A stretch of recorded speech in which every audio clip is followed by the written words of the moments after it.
Welcome to Bark Park, Episode 1. What Nog would learn when I would come home from working at Sinclair's. I introduced myself as somebody during my interview who had been becoming familiar with the Bible. And that was kind of like, whatever. As long as you do your job, we don't care. And so, I was doing my job. And it was interesting because, I would learn things in the Bible. And one of the things that I would learn was that you're supposed to talk about what you learn, right? But then there's a saying in the United States where you're not supposed to talk about religion, politics, or a woman's age. And I think there's some sort of weird, fucked up shit going on with all of that premise because, well, one, there's a lot of men in jail probably because they didn't ask a woman's age and they were taught not to. A lot of this, dissension between people in America, I think is a lot because we don't talk about religion. Or faith or belief or any of that without arguments and fights. And, well, politics, that's a whole nother one. But so, as I was working there, and I would read the Bible while I was there, or I would talk about it, or I have a few tattoos on me, and people would go, well, that's not my God. And I found it pretty interesting because I met a vast amount of people through Sinclair's, including the owners. And, one thing that I would learn is, as they would sit there and tell me that that's not their God and this is why or that's why, or they would treat me one way or treat me another way, I kind of would see where they lied within the Bible. It was interesting. And so, my thing was, well, what God do you think I'm aspiring to? Well, you read the Bible. Well, which God in the Bible are you think I'm aspiring to? And then they would stop and think about it. I was like, have you read the whole Bible? Oh, well, blah, blah, blah, blah, blah. They would cherry pick some stupid ass information. Or they would be like, oh, the God Almighty, or this or that, or da da da da.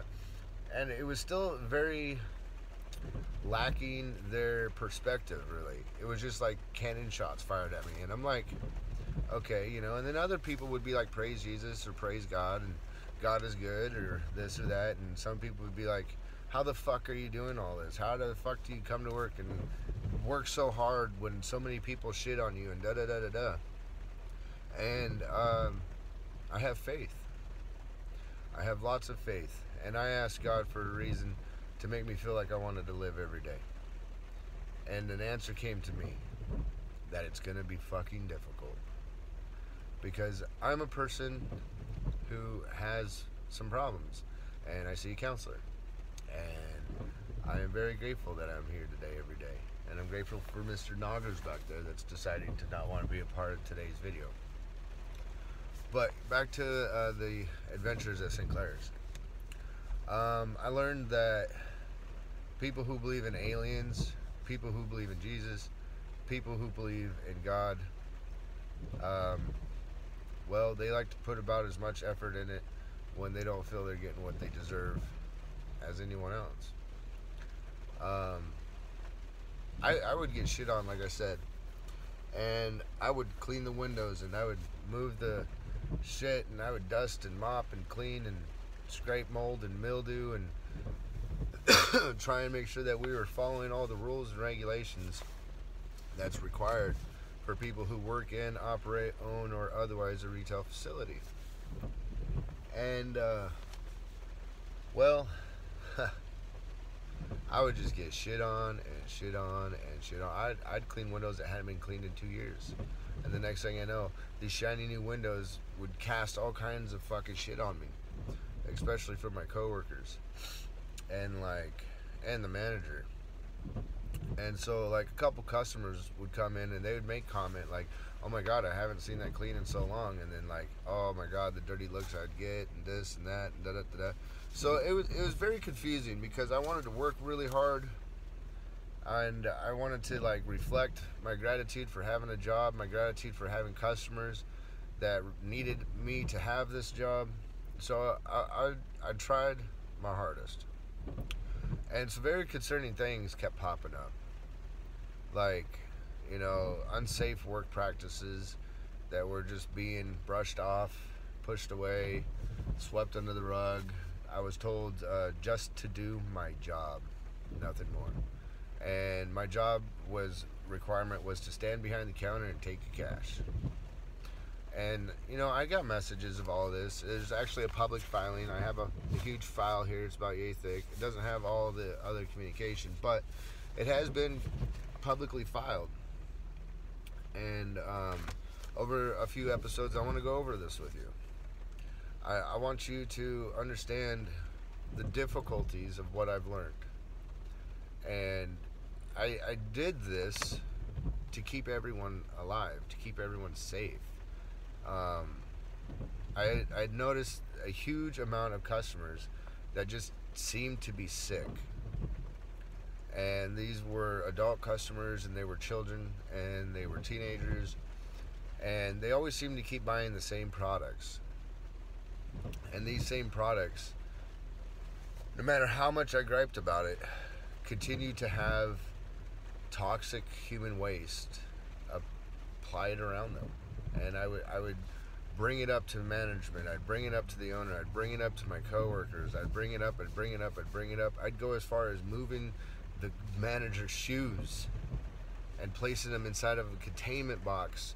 And the next day I would find them taken out of that box and fully displayed in front of my face on top of other customers' foods that would then be put out on the floor.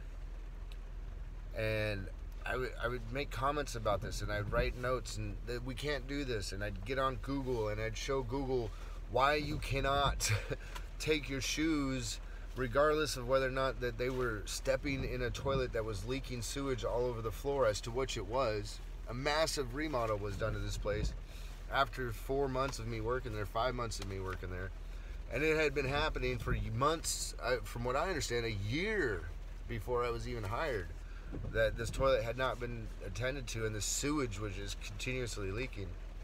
And in the time period I was there, the bolts had broken loose and the toilet was now wiggling. So when you flush the fucking thing, and again, there is a video that I sent to LNI. It should all be public information. You know, here, if you want to start early on it, the Washington Discrimination Complaint number is 60265333963.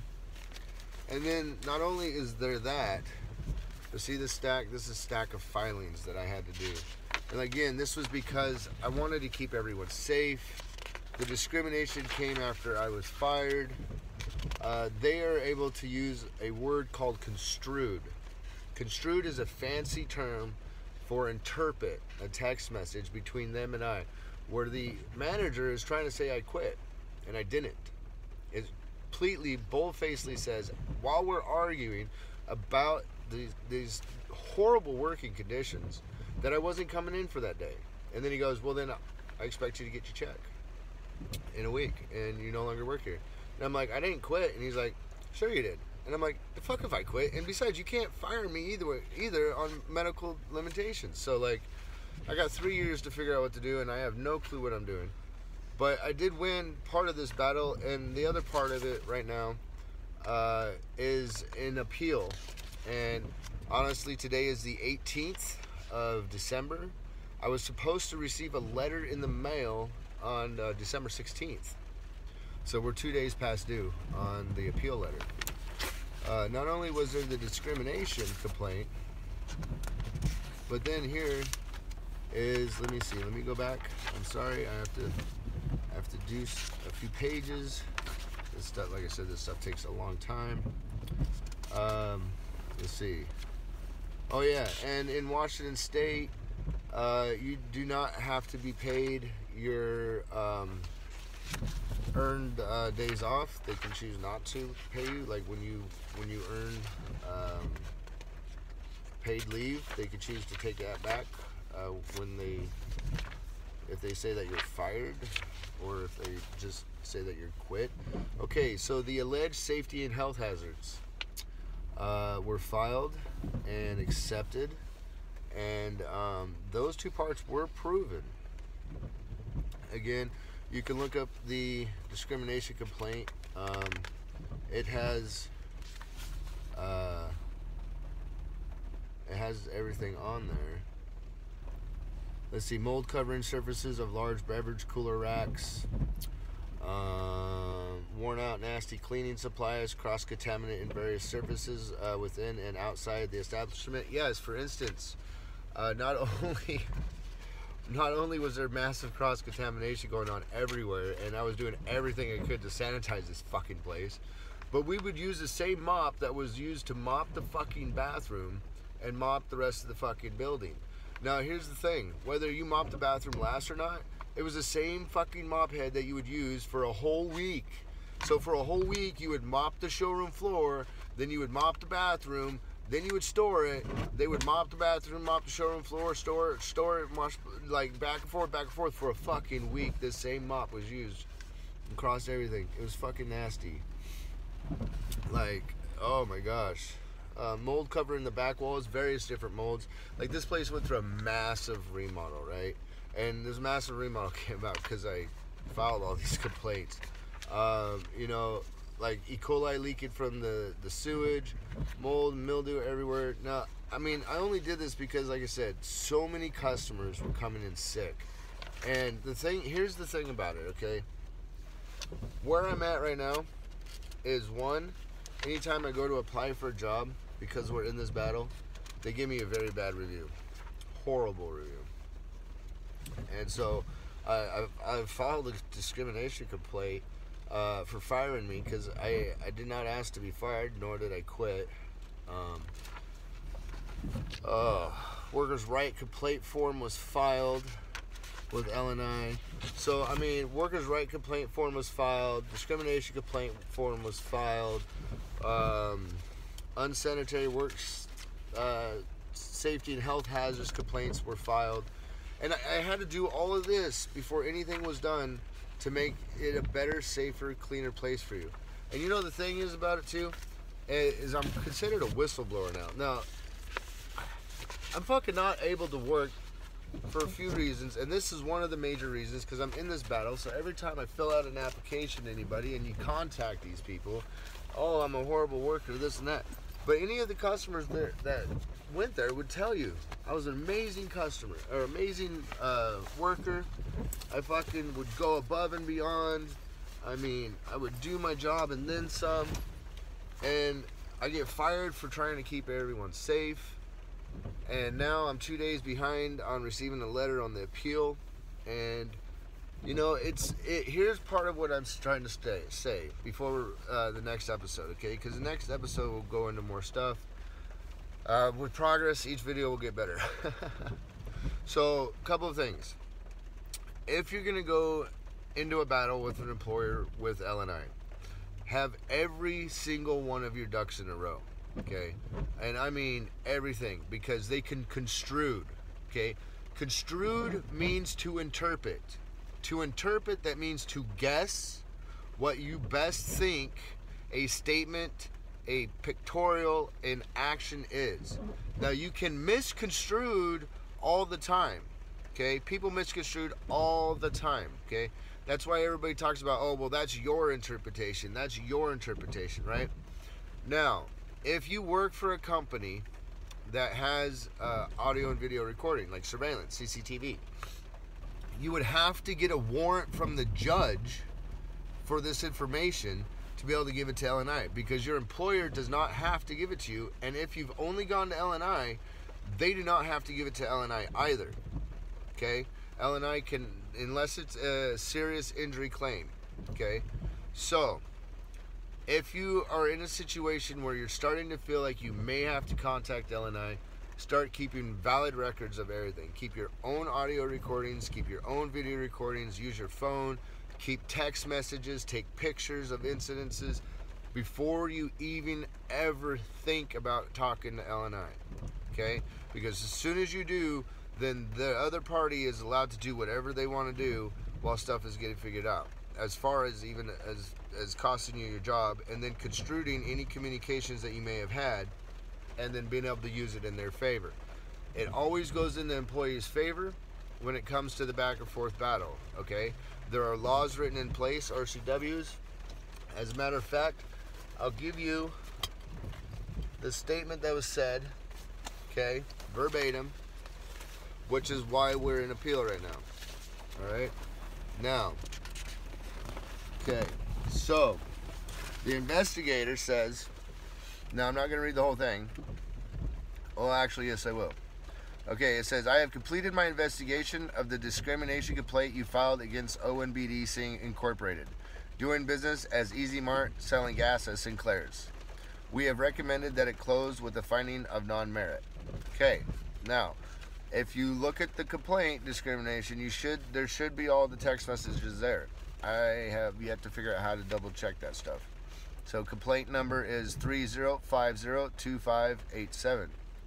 It says discrimination complaints under RCW 49.17.16 require that several elements be proven, and even if one of them is not proven, the complaint is without merit.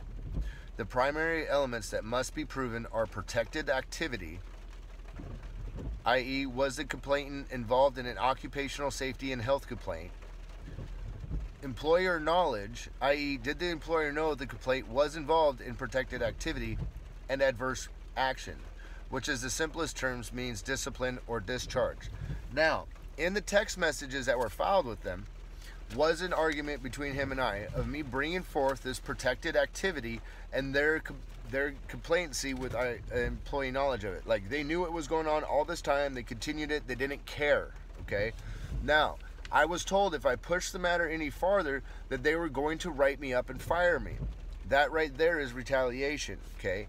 Now, we further argued the situation and scenario. Again, I believe all the text messages are available for you to view. Now, here we continue. In your case, the first two elements were proven. They did know that feces was being placed on all of your fucking food. Excuse my language. Not. Okay?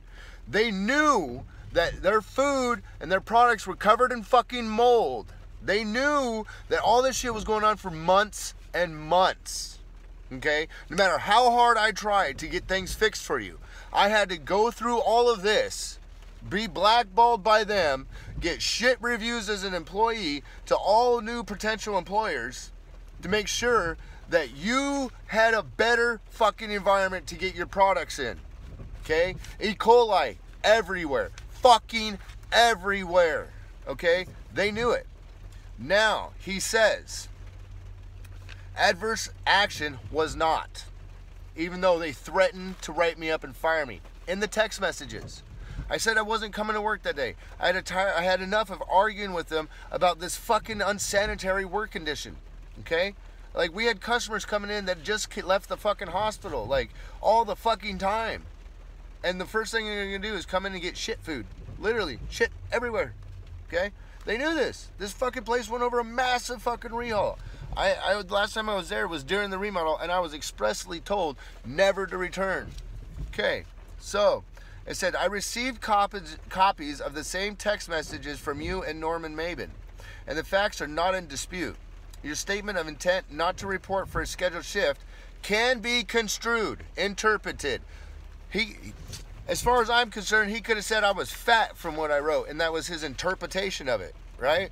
I interpretate that he's a fucking piece of shit that doesn't give a fuck about his customers, because for months he was putting his feces feet all over the fucking place and he didn't fucking care, and I proved it, okay? I proved it.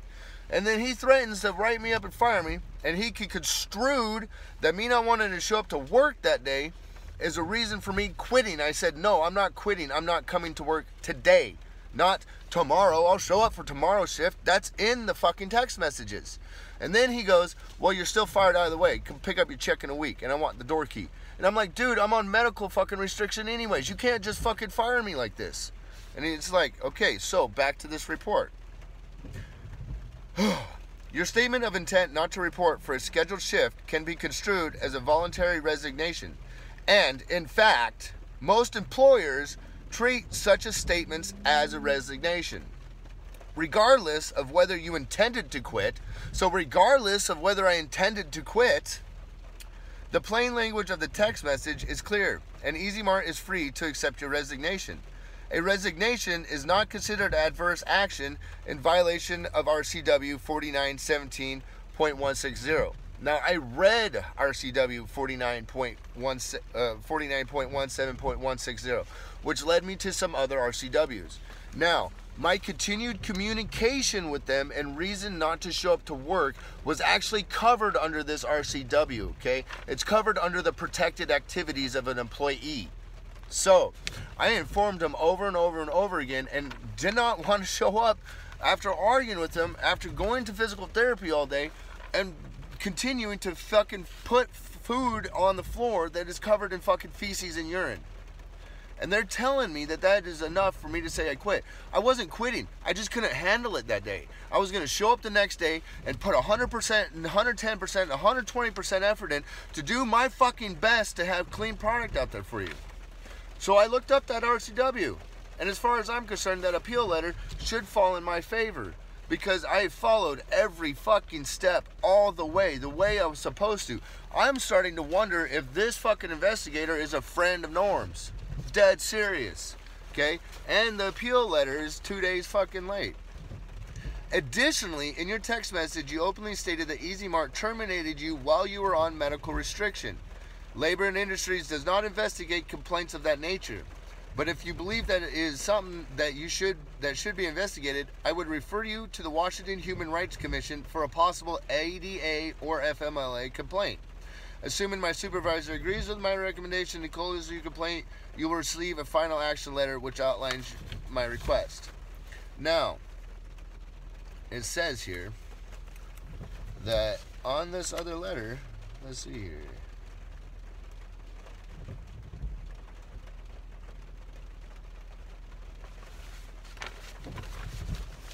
Okay, it says on this discrimination closing conference highlights.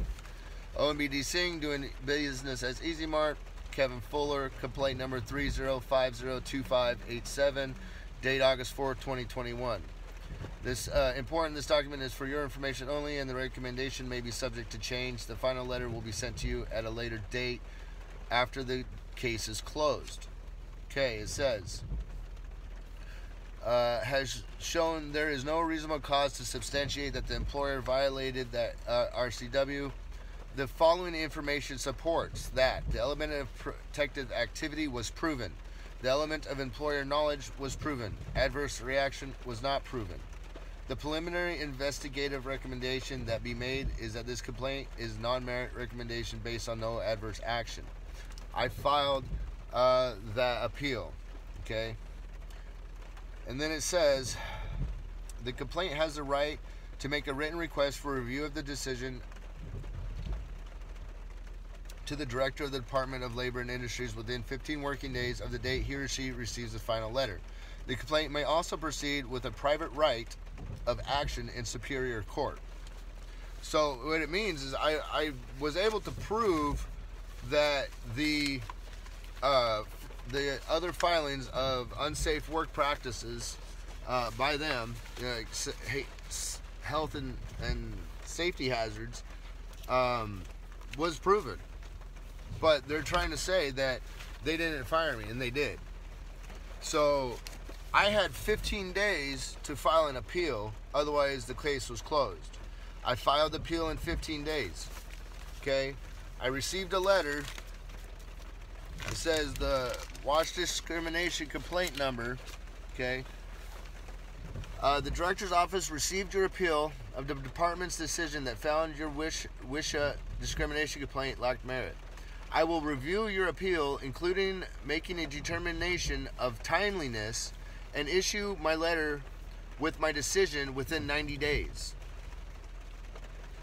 So that letter was supposed to be sent to me by December 16th, and I have not received it yet.